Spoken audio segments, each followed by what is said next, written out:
আসসালামু আলাইকুম এভরিওয়ান, তোমরা সবাই কেমন আছো? কমেন্ট বক্সে কমেন্ট করার জন্য আমি দীর্ঘ অনেকদিন পরে তোমাদের মাঝে ফিরে আসলাম গল্প নিয়ে। আর আমার ভিডিও প্রতিদিন একটা কিংবা দুইটা পাইবে আর কি। তাহলে আর দেরি না করে শুরু করা যাক গল্প। 10 বছর পর আজ দেশে ফিরেছেন আরিয়ান, বাবার একমাত্র ছেলে। রাহান গ্রুপ অফ ইন্ডাস্ট্রিতে উত্তরাধিকারী। ছোটবেলা থেকেই মেধাবী, আত্মমর্যাদাবোধ ভরপুর, কিন্তু একটা জায়গায় হার মানতে হয় সেই আগে।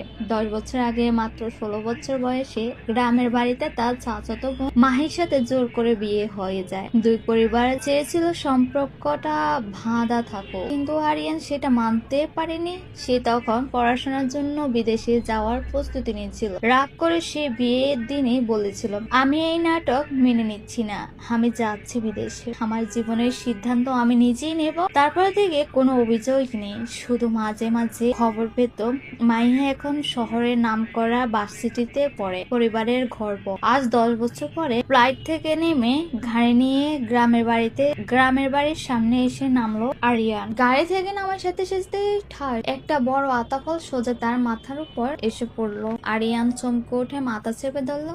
আরে এটা কি, আকাশ থেকে আতাফল পড়লো নাকি? সবার দৃষ্টি তখন উপরে। আতা গাছের ডালে বসে আছে এক অদ্ভুত দৃশ্য। মাথা ওড়না টানা, মুখে কালো দাগের মতন কিছু, আর হাতে একটা ঝুড়ি। নিচ থেকে চিৎকার করে উঠলো মাহির বড় ভাই হৃদয়। ও মা, পেতনি, গাছে পেতনি বসে আছে। সে এমন ভাবে পেছনে দিকে দৌড় দিল যে নিজের স্যান্ডেল ফেলে দিল উঠোনে। 2 পা যাওয়ার পর হঠাৎ শব্দ হয়, দপ্পা। সবাই পেছনে ফিরে দেখে হৃদয় ভয়ে অজ্ঞান হয়ে পড়ে আছে উঠানে।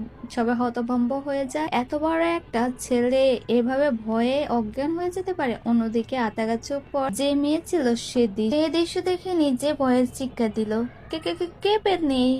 কোথায় পেতনি? আমি পেতনি না। বলতে বলতে চপাট মেয়েটি তার চিৎকারের ভারসাম্য হারিয়ে নিজেই পড়ে গেল।